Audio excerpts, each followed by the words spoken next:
Johnny!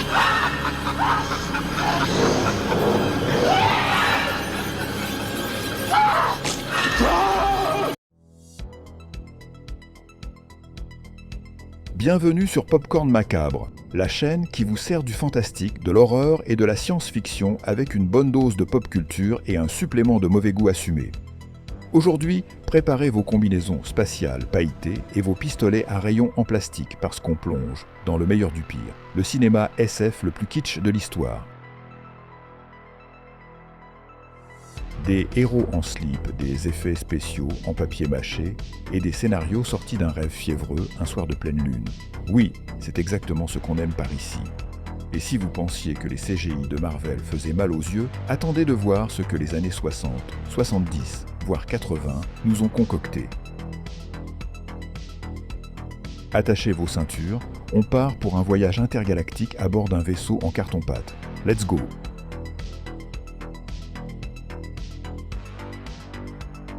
Chapitre 1. Les trésors du cinéma européen. Danger diabolique 1968 de Mario Bava.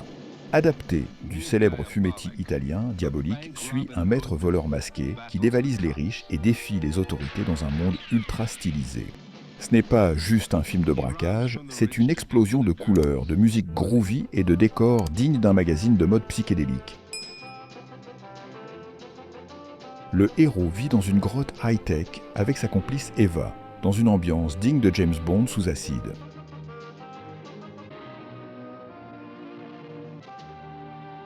Anecdote, Mario Bava a dû composer avec un budget très limité et a utilisé des astuces de mise en scène incroyables pour donner l'illusion d'un blockbuster, comme des maquettes et des éclairages inventifs.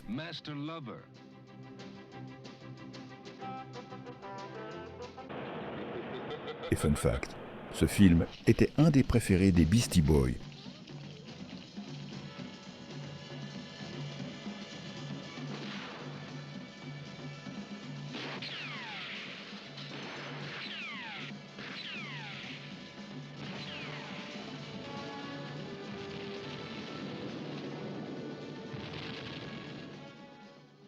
Diabolic, the absolute gold-plated end.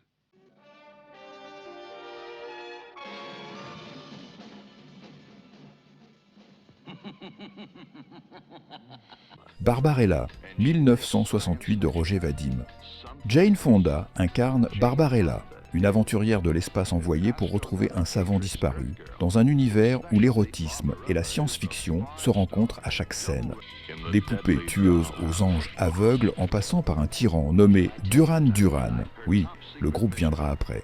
Ce film est un trip visuel totalement débridé. Anecdote, la fameuse scène d'ouverture où Barbarella flotte nue dans son vaisseau spatial a été tournée à l'aide de fils invisibles et d'un fond tournant. À l'époque, c'était révolutionnaire et un peu risqué. Fonda s'est même blessée à plusieurs reprises pendant le tournage.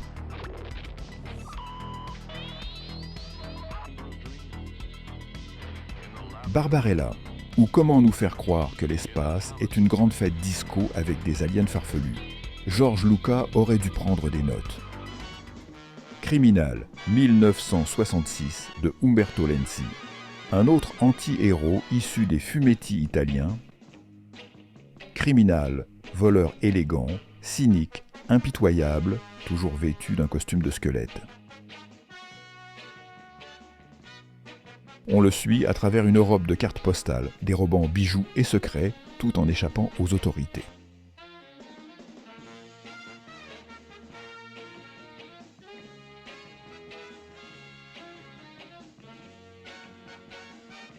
Anecdote. Le costume de Criminal a posé problème aux censeurs de l'époque à cause de son côté morbide et provocateur.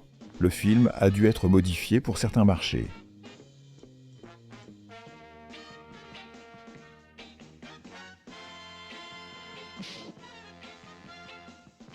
La 10e victime, 1965 de Elio Petri. Dans un futur où les gens participent volontairement à des jeux de chasse à l'homme télévisés, on suit Marcello Mastroianni et Ursula Andress, chacun désignés pour tuer l'autre. Mais entre glamour, suspense et trahison, les règles du jeu deviennent floues. Esthétique 60, mode futuriste et critique sociale au programme. Anecdote, ce film a influencé des œuvres comme Rollerball, Battle Royale ou encore The Hunger Games. Et Ursula Andress y porte un soutien-gorge mitraillette, parce que pourquoi pas.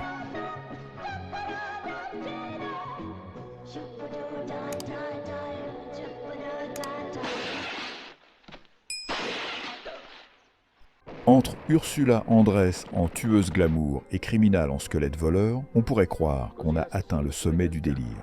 Mais non, on n'avait pas encore parlé de clones fluo et de savants fous intergalactiques. The Wild Wild Planet, 1966 de Antonio Margheriti, alias Anthony Dawson.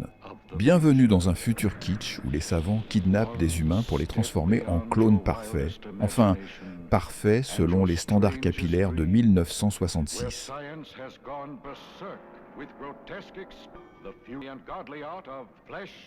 Ce film est un cocktail d'espionnage spatial, de technobidule, de costumes moulants et d'effets spéciaux maison. On a même droit à des bras mécaniques qui sortent des valises pour capturer les gens. Oui, vraiment. Anecdote. Ce film est le premier d'une space saga italienne produite à Cinecittà et réalisé par Antonio Margheriti qui signait souvent Anthony Dawson pour draguer les marchés américains. L'idée, faire croire qu'il s'agissait de gros blockbusters américains. Ça n'a trompé personne. Mais c'est ce qui fait tout son charme.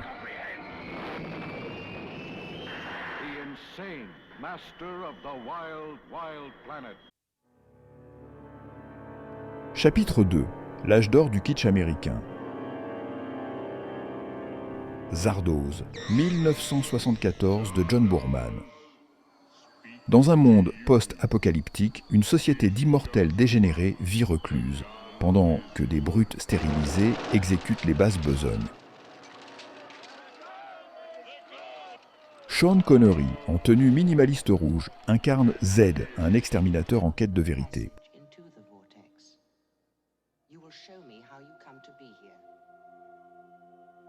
Anecdote. Connery venait de quitter James Bond et cherchait à casser son image. Le film, à mi-chemin entre la fable philosophique et le trip hallucinogène, est devenu culte malgré, ou grâce à, son étrangeté totale.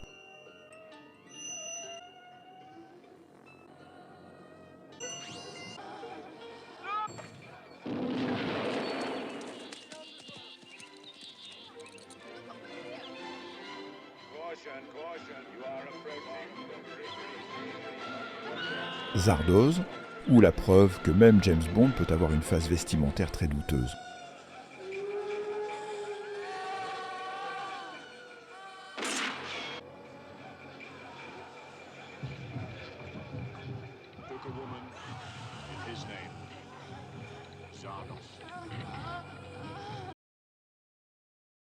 Logan's Run, 1976 de Michael Anderson.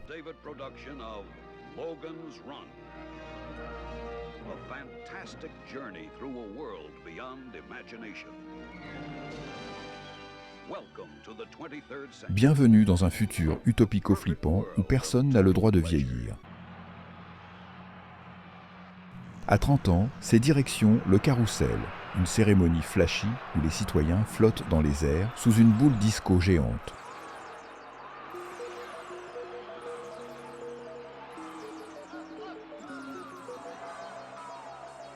Avant de se faire littéralement vaporiser. Le tout dans l'espoir d'une renaissance.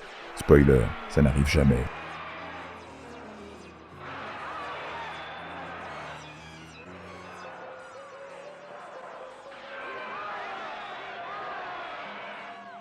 On suit Logan 5, un Sandman chargé de traquer ceux qui refusent de se sacrifier, les Runners.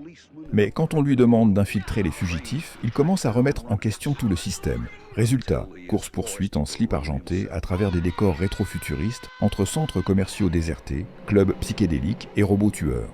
Le film a été tourné en grande partie dans le Dallas Market Center, un centre commercial encore en construction à l'époque, pour lui donner son look futuriste. Les producteurs ont même recyclé l'ascenseur à vitres et les escaliers roulants comme éléments de décor high-tech.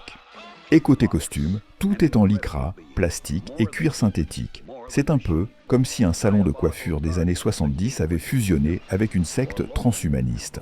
Logan's Run a tellement marqué qu'il a eu droit à une série télé en 1977, qui n'a pas duré bien longtemps.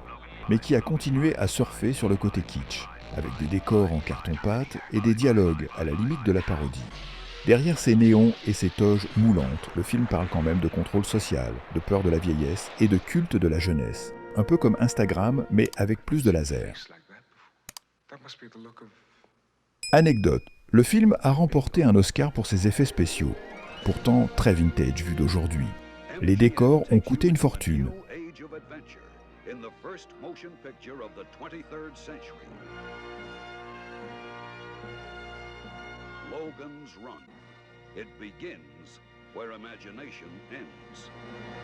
Flash Gordon, 1980 de Mike Hodges.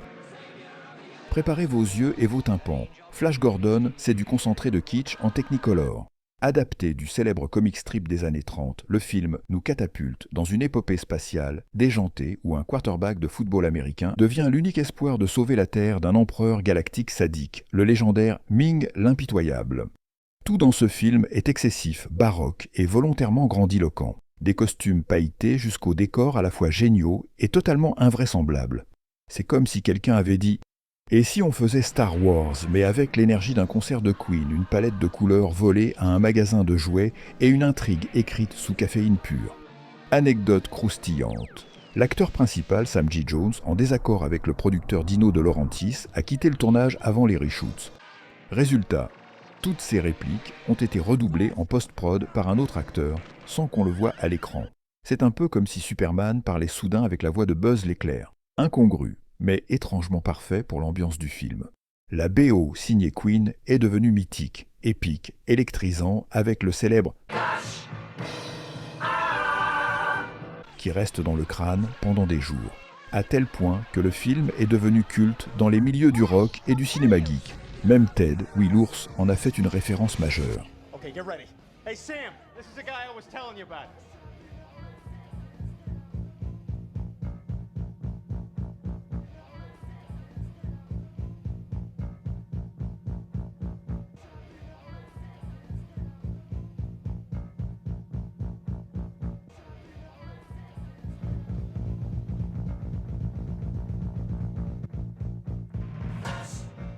Pourquoi c'est génial? Parce que ça ne se prend jamais au sérieux et que ça assume à 3000% son esthétique outrancière. Flash Gordon, c'est un peu comme si The Rocky Horror Picture Show avait eu un enfant cosmique avec Buck Rogers. Mars Attacks, c'est un gros doigt d'honneur intergalactique à tous les blockbusters sérieux des années 90. Tim Burton s'éclate à détruire la Terre, mais avec humour noir, kitsch assumé et un amour profond pour les séries B des années 50. Le film reprend les archétypes des films d'invasion aliens. La Maison Blanche explosée, les vaches en feu, les scientifiques dépassés, les politiciens incompétents, les rayons laser qui font piou-piou. Mais tout est poussé à l'absurde. Et ce qui rend le délire encore plus savoureux, un casting 5 étoiles. Jack Nicholson en double rôle, Glenn Close, Pierce Brosnan, Sarah Jessica Parker, Danny DeVito, Tom Jones, oui, le Tom Jones. Michael J. Fox, Ron Steiger, Annihilate! Kill! Jim Brown. Bref, c'est la fin du monde version tapis rouge.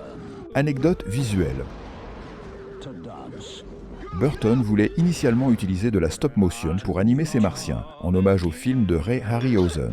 Mais le budget et les délais l'ont poussé vers les premiers CGI, et ça marche. Les martiens sont volontairement moches, rigides, presque ridicules. Mais c'est voulu. Ils ont été modélisés pour ressembler aux illustrations grotesques et sanglantes des cartes à collectionner Mars Attacks des années 60, qui avaient d'ailleurs été interdites à l'époque pour leur violence. Pourquoi c'est génial? Parce que ça se moque avec amour de tout, un pan de la pop culture SF, et que ça le fait en éclatant les têtes avec des rayons verts fluo. C'est trash, absurde, iconique, et personne ne sort indemne, pas même les petits chiens avec des têtes greffées. La Terre est sauvée par un yodel, littéralement, le chant d'une grand-mère qui fait exploser les cerveaux des martiens. Voilà, pas besoin de missiles, juste de la musique country. On se demande pourquoi les martiens veulent détruire la Terre. Peut-être qu'ils ont juste vu trop d'épisodes de Friends et ont décidé que ça suffisait. Chapitre 3. Le délire des séries B et nanar SF. Star Crash, 1978 de Luigi Cozzi. Un Star Wars du pauvre mais avec plus de couleurs, des effets spéciaux en jouets Kinder et David Hasselhoff en prince de l'espace. Le film accumule les scènes improbables, sabres laser multicolores, robots qui parlent comme des majordomes anglais et une princesse sexy qui pilote un vaisseau en bikini métallique. Anecdote.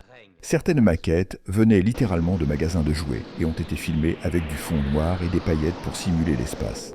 Un vrai bricolage de génie. Un Star Wars du pauvre? Oui, et fier de l'être.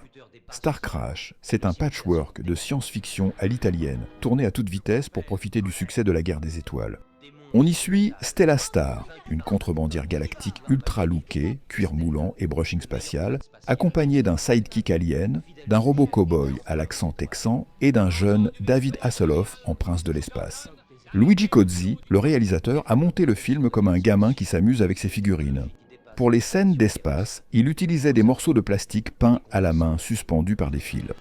Il a même réussi à convaincre Christopher Plummer, oui, le Christopher Plummer, de jouer l'empereur galactique avec cette promesse magique.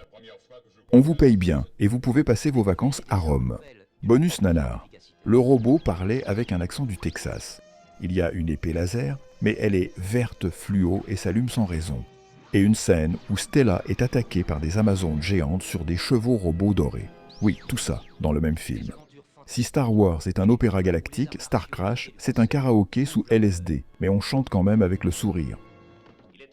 Pourquoi c'est culte? Parce que c'est fou, cheap, inventif et irrésistible. Star Crash ne copie pas Star Wars, il le repeint avec des néons, du glitter et une bande-son disco. C'est un nanar intergalactique, mais fait avec un amour sincère pour le genre.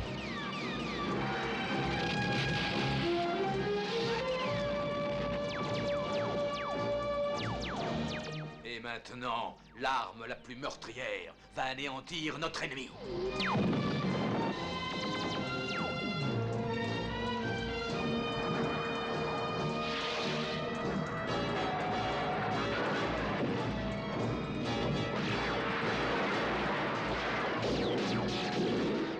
C'est la fin.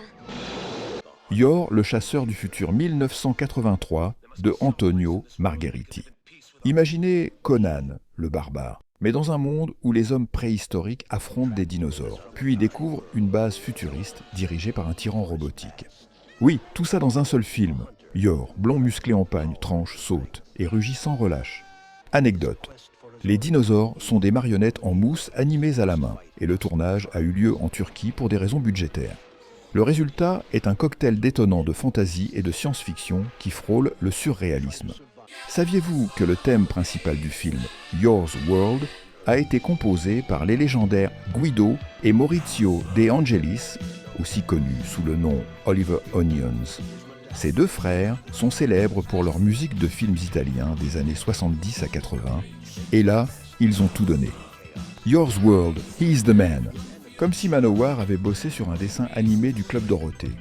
Et le plus fou, le morceau est devenu culte auprès des fans de nanar au point d'être repris en karaoké dans certains festivals de cinéma bis. Oui, chanter Yours World à tue-tête en cosplay pagne, c'est une vraie tradition pour les puristes. Reb Brown, alias Yor, était déjà célèbre pour ses rôles musclés et ses cris de guerre légendaires. Dans presque tous ses films, il hurle un si fort qu'il pourrait réveiller un dinosaure en mousse. D'ailleurs, c'est devenu culte chez les fans de nanar. Si tu n'as pas entendu un cri de Reb Brown dans ta journée, est-ce vraiment une bonne journée ?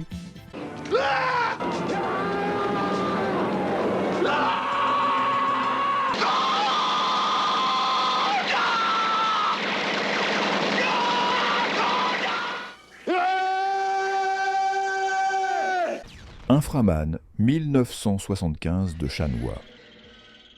Bienvenue dans l'univers d'Inframan, le premier super-héros chinois en collants moulants et gants qui font boum. Produit par les légendaires studios Shaw Brothers, d'habitude plus connus pour leurs films de kung-fu sérieux, ce film est un tourbillon visuel hallucinant. Imagine un mix entre Ultraman, Kamen Rider, un clip disco et un film d'arts martiaux, et tu as à peu près 10% du délire. Inframan, un humain transformé en cyborg pour sauver la Terre, affronte la Reine des Monts, ses sbires mutants, ses plantes carnivores en latex et ses soldats dignes d'un carnaval psychédélique. Le tout filmé avec des zooms frénétiques, des explosions aléatoires, des poses dramatiques et du kung-fu chorégraphié à la milliseconde. Anecdote mutante. Le film a été un choc culturel pour les enfants en Asie à sa sortie. Avec son style exubérant et ses combats épiques, il a posé les bases de l'esthétique de plein de futures séries, comme Super Sentai, ancêtre des Power Rangers, ou même certaines vibes de Dragon Ball Z. D'ailleurs, les affrontements ultra dramatiques avec les monstres, les cris de transformation et les techniques spéciales, on est à deux doigts du Kamehameha. Pourquoi ça vaut le coup? Parce que c'est coloré, bruité, hystérique et absolument jouissif. Un pur film d'action over the top, où chaque scène est plus absurde que la précédente. Et franchement, on en redemande. Petit bonus rigolo, Inframan déclenche des coups spéciaux avec ses avant-bras propulseurs, comme si ses bras étaient des roquettes. Niveau discrétion, 0. Niveau fun, 100%. Pourquoi on aime tant ces films? Alors, pourquoi est-ce qu'on continue de chérir ces films kitsch, malgré ou grâce à leurs imperfections criantes? Parce qu'ils sont faits avec amour, audace et souvent un brin de folie. Ils ont ce je ne sais quoi de magique, une liberté artistique totale, un refus des règles, et surtout une imagination sans filtre. Dans un monde où tout est calibré, ces films sont des ovnis, des moments suspendus où tout est possible, même un Sean Connery en slip rouge, philosophant sur l'immortalité. En vrai, ces films, c'est un peu comme si Ed Wood et Salvador Dali avaient coécrit un épisode de Star Trek après une soirée trop arrosée. Et franchement, on adore. Alors, dites-moi en commentaire, quel est votre film SF kitsch préféré? Est-ce que vous êtes Team Barbarella, Team Zardoz, ou plutôt du genre à défendre Star Crash avec passion? Et si vous en avez un encore plus improbable, encore plus surréaliste, balancez-le, je suis preneur. Merci d'avoir exploré cet univers avec moi sur Popcorn Macabre. Si cette vidéo vous a plu, laissez-moi un like, partagez vos avis ou vos films préférés dans les commentaires, et surtout, abonnez-vous pour ne rien rater des prochains voyages cinématographiques. À bientôt pour de nouvelles plongées dans les ténèbres et l'imaginaire. Rendez-vous prochainement pour une autre vidéo.